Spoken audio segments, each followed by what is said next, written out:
9:08, good morning. I'm Mangingo, 64 degrees. Good to have you here this morning. It is Wednesday, August the 9th, 2006. And the conflict continues in Israel in their battle against Hezbollah. And something that we have discussed a number of different times on this program is Israel and our alliance with Israel and what causes the alliance with Israel. And whether or not Israel should be an ally to the United States. And are we willing to recognize that many of the problems that we face in the world are a result of our deciding to be an ally with Israel? And whenever you talk about that issue, then ultimately what comes up is, well, why are we allied to Israel? Some people would suggest it's because of similar political beliefs.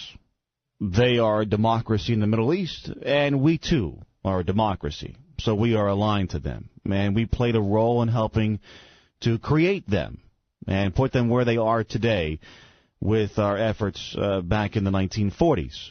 And then there's the sympathies, obviously, that we have toward Israel and what they experienced and the atrocities that came as a result of Adolf Hitler in World War II. So there's that soft spot, if you will, in the hearts of the American people because of what took place then. And there's also a very large segment of the American people that believe that there is a religious reason to support Israel, that those religious reasons actually trump all other reasons to support Israel. And to talk with us a little bit about that this morning is Pastor Ben Mott from the Detroit Church in Detroit. And Pastor Mott, welcome to the program. Good to have you on. Thank you very much, Robert. There is a large number of people in America that do have the belief that we are to be aligned with Israel because of religious belief systems. Would you agree with that assumption? No, I do not. No, I mean, would you agree with the assumption that there are a lot of people in America that believe that? Oh, absolutely. Absolutely. There's a large religious lobby, usually called the religious right, that believes that we are under a divine mandate to support the state of Israel. Mm-hmm. And I disagree with that. Now, do you believe that the United States should not be aligned with Israel? I don't think that I'm in a position necessarily to decide that. We can form whatever alliances we believe are in our best national interest. And I don't have a problem with Israel occupying that land by right of conquest, if for no other reason. And on a political scale, I don't have any problem with their defending themselves. But I don't believe that we are under any kind of divine mandate to have to go in there and ally with them and support them no matter what. Now, what do you mean by right of conquest? Well, when they went back into the land, say after the pogroms and after the persecution, and they went there for a homeland, and then in 1948 they just declared themselves a state, and they were opposed. The Arabs fought against them, and they defeated them, and therefore they're there by right of conquest, kind of like when our forefathers came over the Atlantic and took possession of this country. So I don't have a problem with that on a political scale, but to say that they are there in fulfillment of some kind of a divine covenant that God has made with them and that we are obligated to support them for that reason, no, I do not believe that. All right, can you help us better understand this covenant that people believe that Israel has with this land? Yes, I can. It goes back to God's promise to Abraham, in which God told Abraham, he said, I will establish my covenant, and this is in Genesis 17:7, I will establish my covenant between me and thee and thy seed after thee and their generations for an everlasting covenant, to be a God unto thee and to thy seed after thee. And I will give unto thee and to thy seed after thee the land wherein thou art a stranger, all the land of Canaan, for an everlasting possession, and I will be their God. And so most people go on the premise that today Israel has a right to that land because of that covenant that was announced to Abraham back then. Well, everlasting covenant, everlasting possession seems to be pretty self-explanatory, doesn't it? Well, yes, it does, but that's where people don't compare Scripture with Scripture. First of all, when God made that promise, notice he made it to Abraham. He said, I will give unto thee. That is to Abraham himself personally, as well as unto his seed, the land of Canaan. Now, the interesting thing is that in the lifetime of Abraham, he never possessed that plot of ground over there. In Acts chapter 7 and verse 5, it says, he gave him none inheritance in it, no, not so much as to set his foot on. So Abraham never did possess that plot of ground that we call Israel today. Well, we know that God is not a liar, so it is obvious that when God made promise to Abraham of an everlasting inheritance, there was something more couched in that than just that plot of ground that Abraham wandered in as a stranger all of his life. And Paul answers that question for us, the Apostle Paul in Hebrews 11, when he tells us in verse 9, by faith he, that is Abraham, sojourned in the land of promise as in a strange country. He never possessed it, not even so much as to set his foot on, dwelling in tabernacles with Isaac and Jacob, the heirs with him of the same promise. For he looked for a city which hath foundations, whose builder and maker is God. Then it goes on down in verse 16, speaking of Abraham and the others, but now they desire a better country, that is, an heavenly. Wherefore God is not ashamed to be called their God, for he hath prepared for them a city. Now, when you look at this and the way most of America is looking at this from a religious perspective, they're seeing Israel as God's chosen people. In fact, Pat Robertson is in Israel and was recently interviewed by the Jerusalem Post and asked this question as to whether or not that there's a message from God that's being played out here. And he goes so far as to say the Jews are God's chosen people. Is that an underlying belief to this idea? Oh, absolutely. Absolutely. They think that nation en masse are God's chosen people. And the New Testament clearly teaches that there are two Israels. There is an Israel that would be the physical nation, the physical descendants of Abraham, and then there is an Israel that are God's chosen people. And there's only a remnant of that nation that belong to that Israel, and Gentiles as well, who are God's people, are considered part of that Israel. And that's the thing that is being overlooked here. So Israel by itself, not including those who are Christians that believe, is not an Israel that is God's chosen people? No, only a remnant within the nation are, but the nation en masse, no. In fact, the words of Paul are very clear in Romans 9:6 when he said, for they are not all Israel which are of Israel. Now, anybody can look at that verse and see you've got two Israels. Right. You've got the nation of Israel, but they are not all Israel which are of Israel. So you have another Israel. And he goes on in the remaining chapters to make it very clear that that Israel comprises God's people, God's elect, and even shows that that comprises not only his elect among the Jews, but among the Gentiles as well. Well, what about this idea that there is a promise to Israel to have this land? Going back to Pat Robertson again, his statement just several months ago that the Prime Minister of Israel was being punished by God because he gave up land, and they're not supposed to give up land. They're supposed to possess ever-increasing amounts of land. There are many people who look back to 1948 as some type of fulfillment of prophecy. Why is that not? Okay, now as far as it being fulfillment of prophecy, I don't have a problem with that from the standpoint that Christ himself said that Jerusalem would be trodden down of the Gentiles until the times of the Gentiles be fulfilled. That opens the door for the idea that there will be a establishment of the nation in that land, but that is strictly a prophecy of a fact to come. That is one thing. But to say that they are being reestablished in that land according to the terms of the Old Testament is another. Because when God gave them the promise of that territory over there, it is very clear from reading in the Old Testament that their possession of that land initially and their maintaining that possession was hinged upon their obedience to Moses' law. And when they disobeyed that law, they were dispossessed of the land.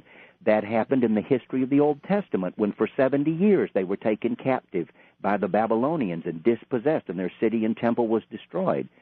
But so, there were times that they were restored back to the land. Yes, wouldn't this be a comparable one? There are two books in the Bible that record their restoration of the land in fulfillment of the prophets, and that's in the book of Ezra and the book of Nehemiah. But again, their repossession of the land was hinged upon their obedience to Moses' law.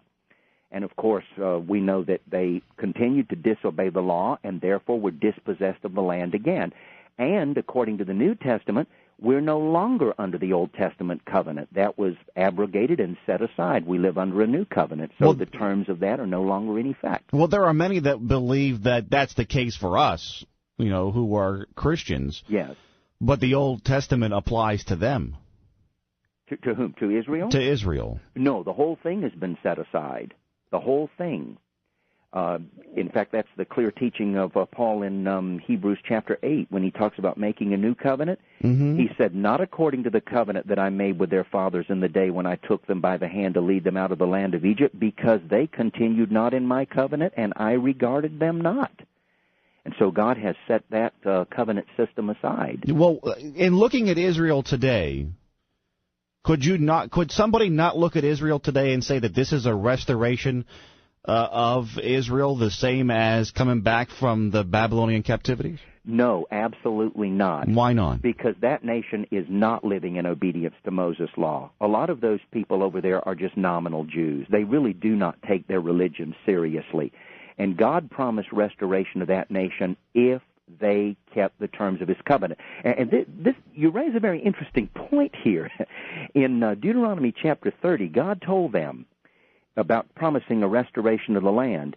He said, it shall come to pass when all these things will come upon thee, the blessing and the curse which I've set before thee, and thou shalt call them to mind among all the nations whither the Lord thy God hath driven thee, and shall return unto the Lord thy God, and shall obey his voice according to all that I command thee this day, then the Lord will turn thy captivity, and have compassion upon thee, and will return and gather thee from all nations. So he's promising to gather them back in that land if they would keep the word that he was commanding them that day. And this is in the book of Deuteronomy. Well, one of the things that God commanded them that day in that book of Deuteronomy is that he would raise up a prophet like unto Moses. And the New Testament teaches us that prophet was Jesus Christ. And he required them to hearken to that prophet. Well, we know as a nation they did not do that, and to this day have not done that. So they have not fulfilled what was required of them in that law given them that day in order to repossess that land under God's blessing. All right. I need to take a little break here. I want to come back, and I want to give people an opportunity to call in with any questions they may have for Pastor Ben Mott regarding this issue as well. The phone number is 330-729-9977. Toll free 800-777-5700 star 57 from your cell one or Alltel cell phone.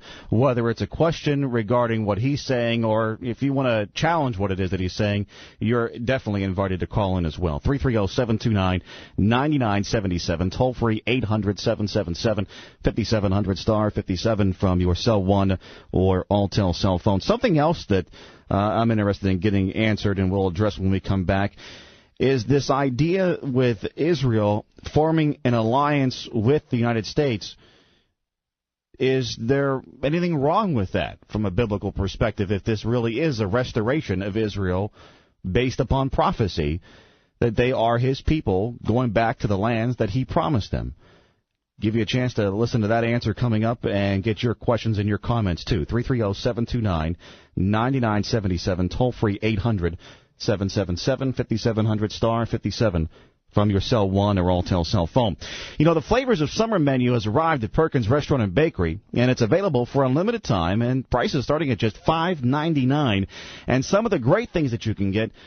How about this? The Shrimp Trio, Perkins combination shrimp platter of no-tails fried shrimp, Bahama grilled shrimp, and deep-fried jumbo shrimp served with special dipping sauces, herb-seasoned rice, and choice of side item. That's available every day after 11 o'clock. They also have their grilled steak fajita wrap. Spicy seasoned slices of grilled top sirloin steak with sautéed green peppers and onions, plus melted cheddar and pepper jack cheeses, all wrapped in a warm Roma tortilla and served with a side of paste salsa and choice of fries or a side salad, whatever you like. It's available after 11 o'clock. And if breakfast is your thing, how about this? Breakfast specials every day between 6 and 10, starting at just $3.49. One place and one place only for all of that. And Muffin Mania today, every Wednesday, half dozen muffins for just $5.99. The wife and the kid and I went to Perkins last night, had a great dinner. You stop by Perkins, have a great meal for yourself, too, whether it's breakfast now, lunch, or dinner later. Perkins Restaurant and Bakery. Find the one nearest you and go today. 923, 65 degrees. 330-729-9977. Toll free 800-777-5700. Star 57 from your cell one or Alltel cell phone. Back with more coming up in a moment. Sweeney Chevrolet, 570 WKBN, and Coors Light have joined forces to give you the chance to win an awesome new 2006 Trailblazer. What do you got to do? Simple. Go to Sweeney Chevrolet to register. See? It's just that easy. You'll find all the details on how to win at Sweeney Chevrolet. Later, we'll throw a big party at Bill's Place in Austintown, and someone at that party will drive away in a fabulous Trailblazer from Sweeney Chevrolet. To win, stop by Sweeney Chevrolet and listen to 570 WKBN. Sign up now for the KBN Carp Fishing Contest, August 12th, Mill Creek Park. From the Outdoor Icon Show and 570WKBN.com, search word carp. Here's a valuable lesson. Back-to-school shopping is even more rewarding with fuel perks. From Giant Eagle, simply pick up gift cards at Giant Eagle first and use them like cash to purchase all the things you normally buy this time of year to get ready for school. That way you can earn fuel perks on things like shoes when you buy a Foot Locker gift card, on cool new clothes with an Old Navy gift card, even on that super fast computer with a Best Buy gift card. And to think, all you have to do is stop by Giant Eagle before shopping at your other favorite retailers. It's so easy. Why not buy gift cards for everything else in your life? After all, Giant Eagle offers over 40 to choose from. And considering you get 10 cents off per gallon of gas for every $50 you spend with your Giant Eagle Advantage card, you may end up with a free tank of gas. Just in time for carpool duty. Back to school shopping. One more reason fuel perks from Giant Eagle is the fastest route to free fuel. At participating locations, certain purchase restrictions apply. See store for details. Get to CompUSA's huge back-to-school sale for great financing offers and hundreds of amazing deals on everything from laptops to digital cameras, flash drives to MP3 players. It's the back-to-school sale, now through Saturday at CompUSA. We got it, we get it. Officially, it goes by the name Austintown, but here at Fred Martin Ford, we call it home. That's because the folks here are a little friendlier and the neighbors more neighborly than just about any place on earth. Over the past 34 years, we've made a lot of friends and sold a lot of cars. Not just because we sell for less, a lot less than other dealerships, but because we treat our hometown friends like family. We've built up quite a loyal customer base, and we appreciate your loyalty. At Fred Martin Ford, we'll do whatever it takes to make sure you're completely satisfied with the way you're treated. Stop in and look around our 7 acres of inventory. New Fords, Mercedes-Benz, Suzukis, and a whole lot of used cars. And for you out-of-town folks, we're less than 20 minutes from just about anywhere. Located just east of I-80 and I-76 intersection. That's Fred Martin Ford, Mercedes-Benz, and Suzuki. 4701 Mahoning Avenue in Austintown. I'm Fred Martin. And remember, we sell for less, a lot less at Fred Martin Ford, Mercedes-Benz, and Suzuki. Come in and see me. Visit any Cell 1 location and register for the Indians Home Run Payoff Inning. Then listen for your name weeknights following the 6 o'clock news. You can win a Gold Cross limo ride to the Jake, plus great gear from Dick's Sporting Goods and dinner for two at Chili's. The Cell 1 Home Run Payoff Inning from 570 WKBN. McDonald's coffee. We'll add the cream and sugar for you.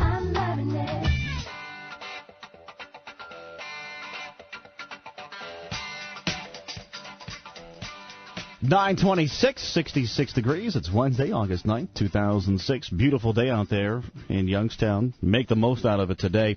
We are talking to Pastor Ben Mott about Israel and the religious belief that many Americans have that there is this call upon American Christians to defend Israel because of Israel being the chosen people of God and they are being restored back to their land. And once again, welcome Pastor Ben Mott to the program. Pastor Mott, when it comes to the issue of Israel and alliances, like with the United States, is there any kind of prohibition against that, or is that okay for Israel to be doing in light of a restoration? You mean, is it okay for us to have them as an ally? No, is it okay for Israel? If Israel is the restoration of... Oh, yes. If that is a restoration according to biblical proportions. What you're talking about. Okay, yes. If this is a restoration, say, in fulfillment of Old Testament prophecy, yes, and in accord with God's covenant promise to Israel to give them that land, and these are the chosen people of God, then God is going to bless them to occupy that land and is going to defend them against their enemies, and they should not be forming alliances with nations that don't share their faith. In fact, in the book of Isaiah, God rebuked them for doing that very thing when he told them, "Associate yourselves, O ye people, and ye shall be broken in pieces." He warned them against confederations with other nations. And in the Old Testament, there were times when they would form confederations with other nations when they were being attacked, and God punished them for doing that because that was not considered an act of faith. They were not relying on the Lord; they were relying on other nations. And if they believe they are the chosen people of God, and they believe that they have the true worship of God, then in their eyes, a Christian is a heathen, because a Christian worships Jesus Christ, and they don't believe he is the Messiah. Therefore, in their eyes, we are blasphemers and we are idolaters. And that's the reason that they called for the crucifixion of Christ according to the New Testament, because they believed he was guilty of blasphemy because he claimed to be the Son of God and God himself. Mike is in Rochester this morning. Mike, you're on with Pastor Ben Mott. Good morning, Rob and Pastor Mott. Good morning. A number of years ago, a fellow that I worked with, we got to be friends, a Jewish fellow. I had asked him one day, I asked him a question about the Talmud, which I at that time knew very little about. He was offended just by me asking a question and said that sounded anti-Semitic to him, and I was hurt by that because I wasn't inferring anything. I was just asking a question to sort things out. Now, the term anti-Semitic, the term Semitic, wouldn't that include Arabs also? Well, yes, it would. The word, it comes from the name of Shem, which was one of Noah's sons, who was the progenitor of both the Jewish and the Arab peoples. If I understand their genealogies correctly, yes. Well, yeah, that's what I figured too. The three sons of Noah. Correct. And I can't understand that term anti-Semitic being thrown around all the time. And that's my only question. All right. Yes. And thank you very much, Michael.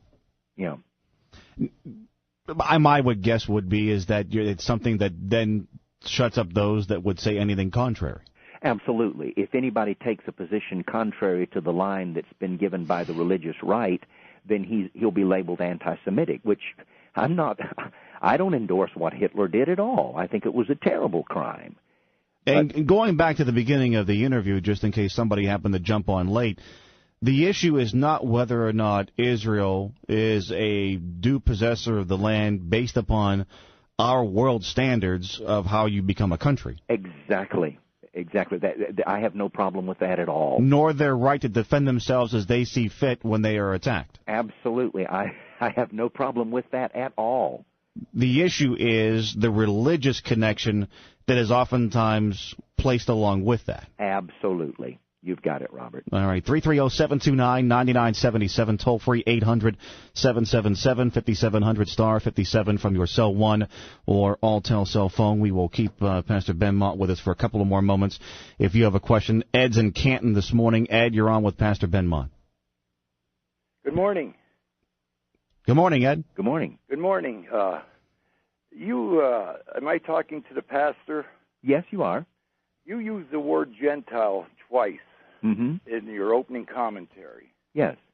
Are you familiar what the word Gentile means and where the word came from? Pardon me? I didn't hear. Are you familiar what the definition of the word Gentile is and where the word originated from? No, I don't. I don't know where you're coming from on that. I know it's a synonym for the word nations. The word Gentile came around 2200 B.C. It was the poorest of the poorest Jews that were not allowed in the temple. And that word was taken from the beast of burden, which is a donkey. And it was a subservient word. It is a hate word. They branded all Christians with the word Gentile. which is a hate word as far as I'm concerned, and I learned this when I was 8 years old. Oh, if you I'm not pick familiar up the with Webster's that. Dictionary and read what you're calling your parishioners, and everyone in the world other than Jewish is considered a Gentile. 11.5 million people in this world have the right to call 6.5 billion people subservient. It is a hate word, and I learned this when I was 8 years old in school. Mm-hmm. Ed, thank you very much. Didn't realize that it was a hate word. I just thought it was a word that was used to define those who were not Jews. That's the way the Bible uses it. All right. Pastor Ben Mott, 330-729-9977, toll-free 800-777-5700, star 57 from your cell 1 or Alltel cell phone, 933. Pastor Mott, thank you very much for your time today. I do appreciate it. Oh, thank you, Robert. And do you have yourself a good one, and look forward to talking to you again real soon. All right. All Take right. care. Thanks so much. All right. Mm-hmm. 933, you got a thought, you're welcome to call in with it. 330-729-9977, toll free, 800-777-5700, star 57 from your cell 1 or Alltel cell phone. 66 degrees. You're listening to Mangino on News Radio 570 WKBN.